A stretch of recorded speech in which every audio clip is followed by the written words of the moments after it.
આ દ્રશ્યો પાટણના છે. આમ તો મોટા ભાગે જ્યારે નગરપાલિકા કે પછી અલગ અલગ કોર્પોરેશનના લોકો ઢોર પકડવા માટે ગાડી લઈને આવતા હોય ત્યારે માલધારી એટલે કે જે ઢોરના માલિક હોય છે એ અને જે તંત્ર આવ્યું હોય એની વચ્ચે ઘર્ષણના દ્રશ્યો આવતા હોય છે.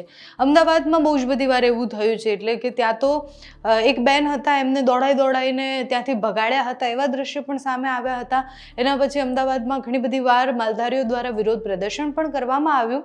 ફરી એકવાર પાટણથી એ દ્રશ્ય સામે આવ્યા છે કે જેમાં ઢોર પકડવા માટે ગાડી આવે છે અને પછી જે માલધારી હોય છે એ ખૂબ ગુસ્સે થઈ જાય છે. એ જે ઢોર પકડવા માટે લોકો આવ્યા હોય છે એને ગાળો આપે છે, એની સાથે ખરાબ વર્તન કરે છે અને પછી ત્યાંથી ભાગી જાય છે. આ જ્યારે ઢોર પકડવા માટે ગાડી આવતી હોય ત્યારે પહેલો પ્રશ્ન એ થતો હોય કે માલધારીઓને ખબર કેવી રીતના પડી જાય છે. એટલે કે જેના ઢોર પકડાવાના હોય એ તરત આવી અને લાકડીઓ લઈને એમના ઢોરને કેવી રીતના લઈ જાય છે. છેલ્લા કેટલાય સમયથી આની ચર્ચાઓ અને બધું જ બહુ બધું થયું છે.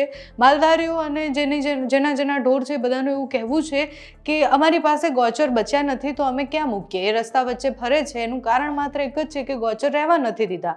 બીજી બાજુ તંત્ર એવું કહે છે કે રખડતા ઢોર પર આપણે નિયંત્રણ લાવવાનું છે અને જ્યાં પણ ઢોર દેખાશે ત્યાંથી પકડી જશું. પાટણના એ દ્રશ્ય જોયા પછી બહુ જ બધા પ્રશ્ન કાયદાની વ્યવસ્થા પર પણ થતા હોય છે. ઘણી બધી વાર અંદરના લોકો જ ફોન કરી અને જાણકારી આપતા હોય એવું પણ સામે આવ્યું છે. પણ કોઈ પણ શરતે એ ન ચલાવી લેવાય કે કોઈ તંત્રના અધિકારી આવે છે અને અધિકારીને મારવા માટે એ માલધારી કે પછી એ માણસ ત્યાંથી ઊભો થઈ અને એની સાથે જેવું મરજી પડે એવું વર્તન કરે. પાટણના એ દ્રશ્ય એ માત્ર પાટણની જ સમસ્યા નથી, અમદાવાદમાં પણ એવું થયું છે. મોટાભાગે મહાનગરોમાં પણ જ્યારે ઢોર પકડવા માટે આવતા હોય છે ત્યારે આ રીતની જ ઘટના બનતી હોય છે.